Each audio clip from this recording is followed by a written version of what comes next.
수가 없는 고통이 몰려와도 감당할 수 없는 시련이 날 덮쳐도 나 또다시 주를 봅니다. 주님의 손길 구합니다. 주님만이 나의 힘과 능력, 주님만이 내 도움이시니 오직 주만 바라봅니다. 오직 주만 구합니다. 내 사랑의 주 그 신능력이 나를 덮으사 달려가게 하시네. 거친 파도 내 앞을 막아도 나 두려움 없네. 주님 함께 계시네.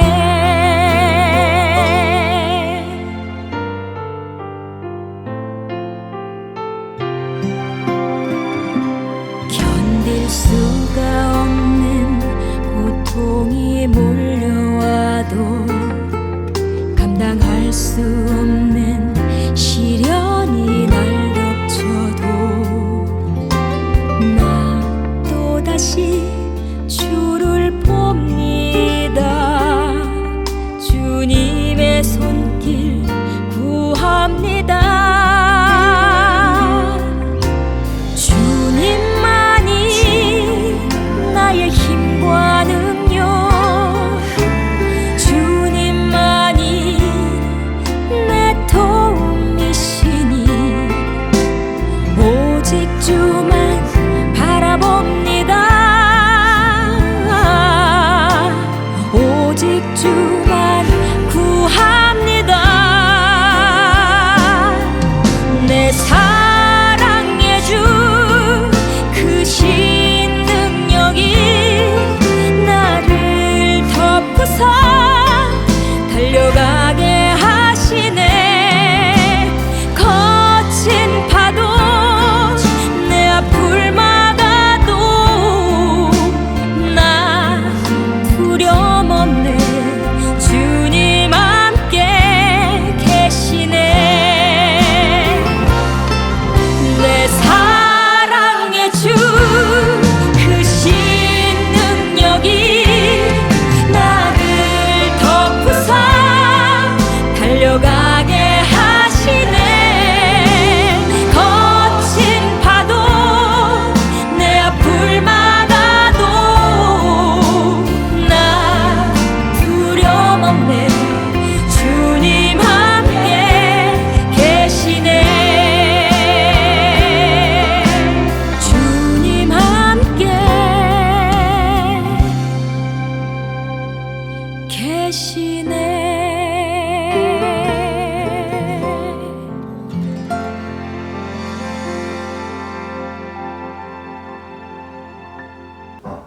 할렐루야.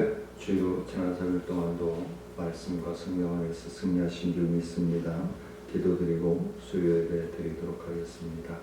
은혜로우신 아버지 하나님, 감사와 영광을 높여드립니다. 하나님 영광 받아주시고 주의 크신 은혜와 능력의 역사가 충만하게 지겹지감이 없도록 인도하시고 병상에 있는 사랑하는 심령들 일일이 터치하시고 치유하시고 회복하시고 인도하여 주옵소서. 주의 영이 충만함으로 함께 하시길로 나옵고 갈급하며 예수님의 이름으로 기도드리옵나이다. 아멘.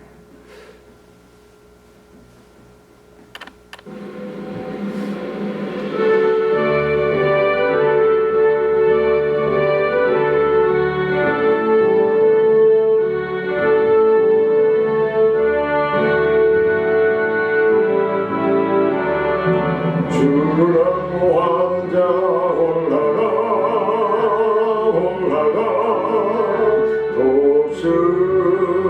독수리같이 모든 성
자 주 험오하는 자 주 험오하는 자 늘 강건하리라.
주를 안보하는 자 올라가 독수리같이 은혜 안에 뛰어며 주의 영광 보리라. 올라가 독수리같이 주 험오하는 자 주 험오하는 자 주 험오하는 자 늘 강건하리라.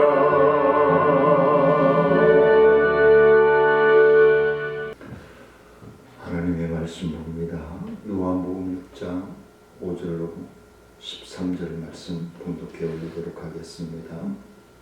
예수께서 눈을 들어 큰 무리가 자기에게 오는 것을 보시고 빌립에게 이르시되 우리가 어디서 떡을 사서 이 사람들을 먹이겠느냐 하시니 이렇게 말씀하시면 친히 어떻게 하실지를 아시고 빌립을 시험하고자 하시니라. 빌립이 대답하되 각 사람으로 조금씩 받게 할지라도 200데나리온의 떡이 부족하리이다. 제자 중 하나 곧 시몬 베드로의 형제 안드레가 예수께 여짜오되 여기 한 아이가 있어 보리떡 5개와 물고기 2마리를 가지고 있나이다. 그러나 그것이 이 많은 사람에게 얼마나 되겠사옵나이까. 예수께서 이르시되 이 사람들로 앉게 하라 하시니 그곳에 잔디가 많은지라 사람들이 앉으니 수가 5,000명쯤 되더라. 예수께서 떡을 가져 축사하신 후에 앉아있는 자들에게 나누어 주시고 물고기도 그렇게 그들의 원대로 주시니라. 그들이 배부른 후에 예수께서 제자들에게 이르시되 남은 조각을 거두고 버리는 것이 없게 하라 하시므로 이에 거두니 보리떡 5개로 먹고 남은 조각이 12바구니에 찼더라. 아멘. 우리가 잘 알고 있는 이 오베니어의 기적에 대한 말씀이죠. 제자들을 시험하고자 하셨다. 그 시험은 현재 믿음의 생활을 하고 있는 하나님의 자녀로서의 삶을 살아가고 있는 모든 성도들에게 유효함을 말씀을 드립니다. 목사를 비롯하여 장로님들, 권사님들, 집사님들, 온 성도들이 여기에 해당될 수 있음을 말씀하고 있는 것입니다. 예수님이 행하신 이적은 크게 많은 성경학자들이 두 분류로 나누어 말하고 있습니다. 한 부류는 자연적인 이적, 바다가 잔잔해지도록 풍랑을 명령하시는 일이라든가 무화과 나무를 저주하신 일이라든가 자연을 통하여서 하나님의 역사, 하나님의 뜻을 실현하여 하나님의 살아 존재하시는 것들을 증명하기 위한 것이고, 또 한 분류는 치유, 이적입니다. 귀신 들린 자를, 중풍병자를, 각색 병을 들린 자들을 치료하신 이적들로 나눌 수 있겠죠. 그런데 벳세다의 500여 기적은 전자에 속하는 기적이라고 할 수 있을까? 아니면 물질을 가지고 행하신 놀라운 이적이기 때문에 이적의 교훈들을 현실 속에서 힘있는 우리의 삶 속에 말씀해 주고 있는 것이다 라고 말씀을 드리겠습니다. 그래서 오늘 말씀을 들어서 벳세다의 기적이라고 하는 제목으로 말씀을 나누고자 합니다. 벳세다라고 하는 곳은 들판인 상황을 오늘 본문에서 기록을 하고 있죠. 큰 무리가 예수의 이적과 가르치심을 듣기 위해서, 음성을 듣고 듣기 위하여서 몰려왔다라고 기록하고 있습니다. 그때 때가 저물어 오후가 되어서 석양이 기웃기웃할 때에 시장기가 감도는 저녁 식사 시간이 가까웠다. 이 말씀을 전체적인 배경으로 볼 때 하루 온종일 하나님의 말씀을 강론하고 증거하셨다는 것이죠. 그래서 점심시간도 지나는 줄 모르고 말씀에 갈급하고 사모했다. 그래서 현대 믿음의 생활을 하고 있는 저나 사랑하는 성도님들이 우리나라의 60년대, 50년대, 60년대, 70년대에 우리 믿음의 선조들의 믿음의 열정을 다시 한번 불태워야 되는 시기가 바로 지금이 아닌가. 그때는 산하 제한으로 인하여서 힘든 과정에서도 서로 형제 우애하고 가족 공동체, 교회 공동체가 활성화되어져서 운동력 있게 뭉쳐서 하나님의 영광을 위하여서, 교회의 단합됨을 위하여서 헌신하고 충성하는 많은 믿음의 선조들이 있었습니다. 그런데 요즘은 어떻게 하면 가르고, 어떻게 하면 시기하고, 어떻게 하면 질투하고, 어떻게 하면 미워할까 고민하는 교회들이 많이 있는 것이 아닌가. 주변에서 보면은. 그래서 제자들 중에 빌립은 먼저 염려하면서 대답을 하죠. 빌립이. 각 사람이 조금씩 받게 할지라도 200데나리온의 떡이 부족하리이다 라고 얘기를 합니다. 회계적인, 수학 공식적인 대답을 하고 있는 것이죠. 그런데 믿음은 수학 공식적인 축복, 수학 공식적인 삶이 아니다라는 사실은 믿음, 그렇게 수학 공식적인 삶을 살아간다면 믿음이라고 얘기할 수 없겠죠. 그거는 그냥 수학학적인 이야기겠죠. 하지만 우리 하나님의 자녀들은 믿음의 삶을 살아가는 거예요. 믿음은 단순 명료하게 그냥 듣고 순종하고, 믿고 순종하고 따르면 되는 거예요. 그래서 빌립의 대답은 주님의 질문에 대한 만족한 대답이 되었을까요? 못 되었을까요? 당연히 만족하실 수가 없었죠. 그때 안드레라고 하는 제자가 여기 한 아이가 있어 보리떡 5개와 물고기 2마리를 가졌나이다. 그러나 이것이 이 많은 사람들에게 얼마나 되겠사옵나이까? 라고 전합니다. 자, 어린 나이에 점심거리가 아니었을까라는 생각을 합니다. 보리떡과 물고기. 어린 아이의 점심요기로. 자, 영적으로 보면은 어린 아이와 같은 순수한 마음이 있어야 된다.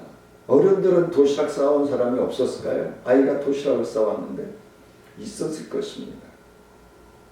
근데 자기 먹을 것 챙겨놨을 겁니다. 풀어놓고 같이 먹읍시다가 아니라.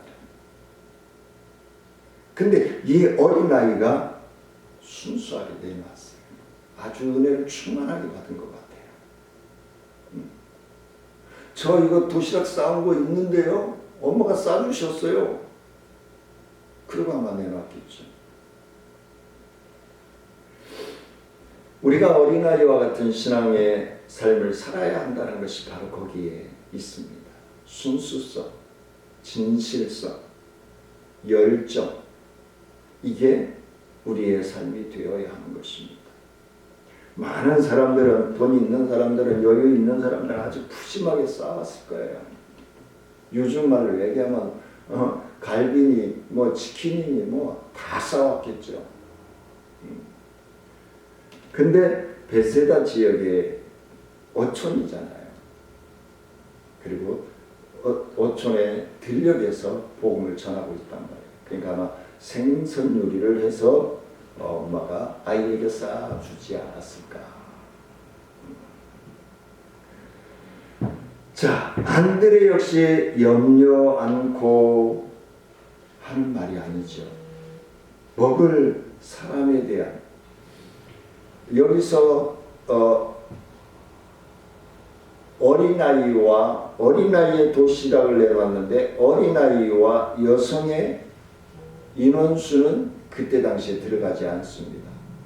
장정들의, 남성들의 인원만 세알입니다. 그래서 성경학자들이 지금 성경에는 5,000명쯤 되었더라라고 얘기하는데 성경학자들에 의하면 한 2만 명가량으로 보고 있습니다. 2만 명가량을 어떻게 어린아이의 도시락으로 해결할 수 있을까요?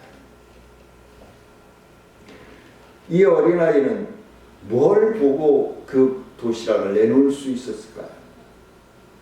아니, 내놨으니까 내놨지 라고 말씀을 하시면은 저는 할 말이 없습니다.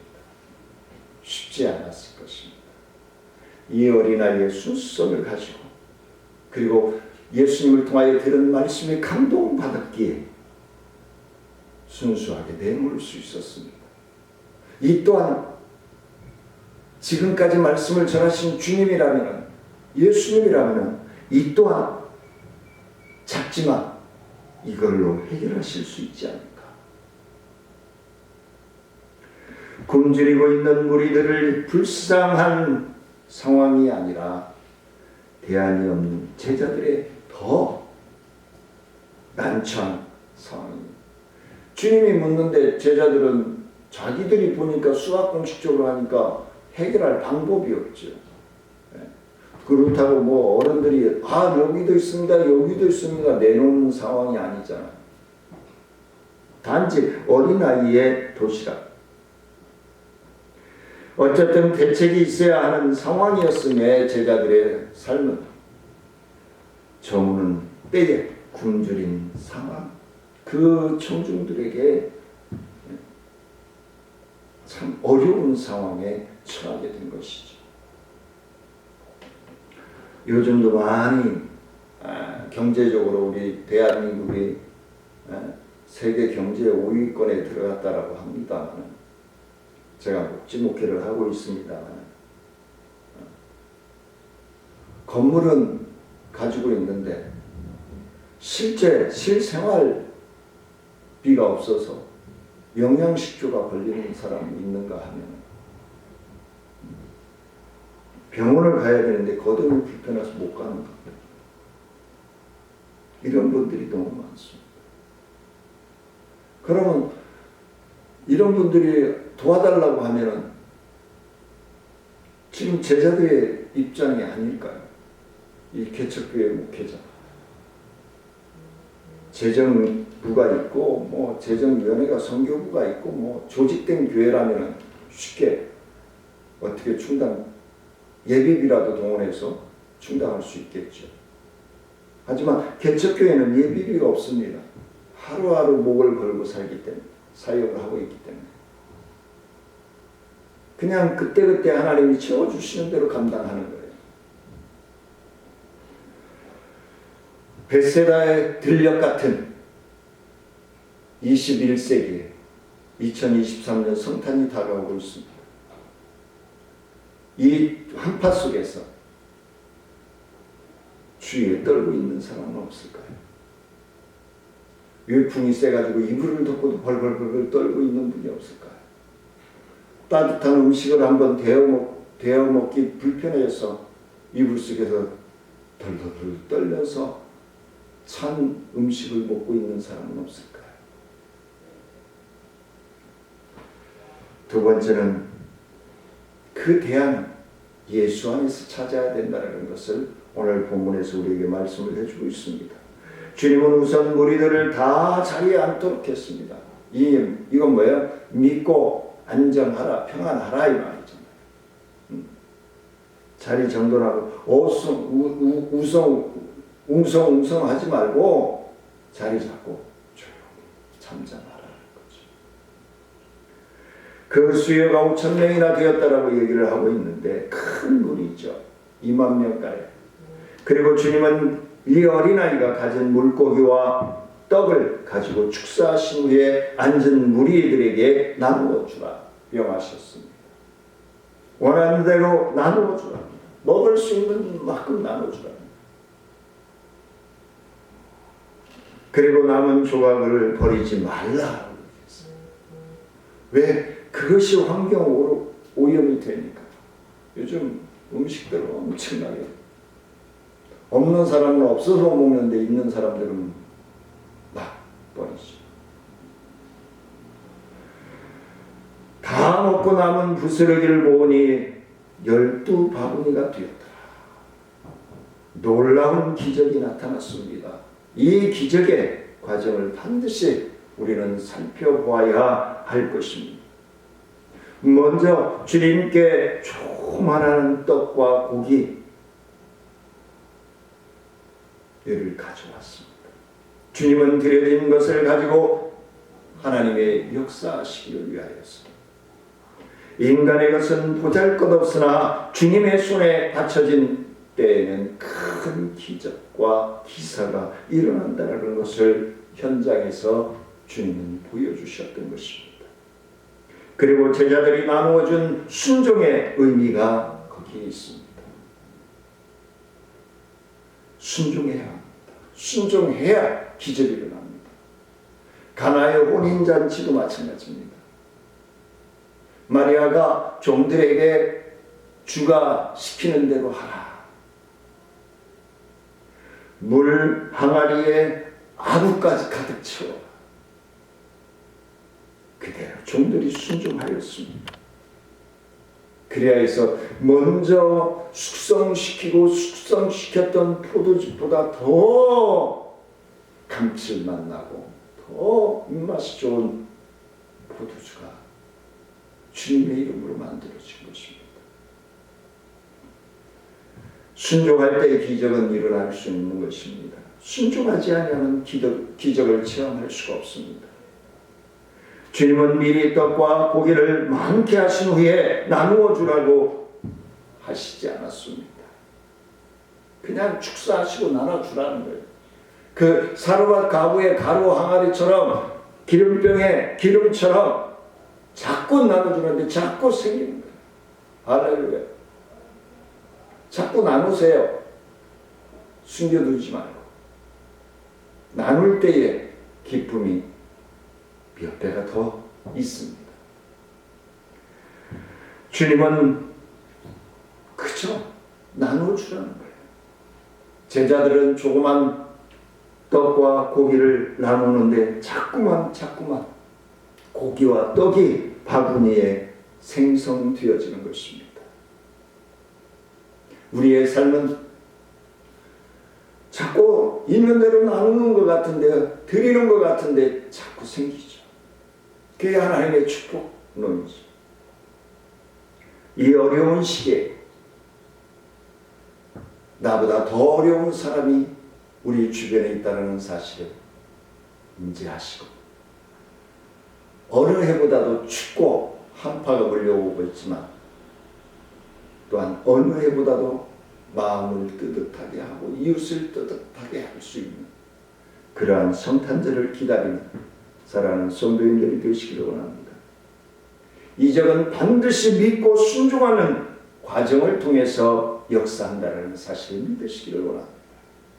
믿어야 하고 순종해야 하는 것입니다.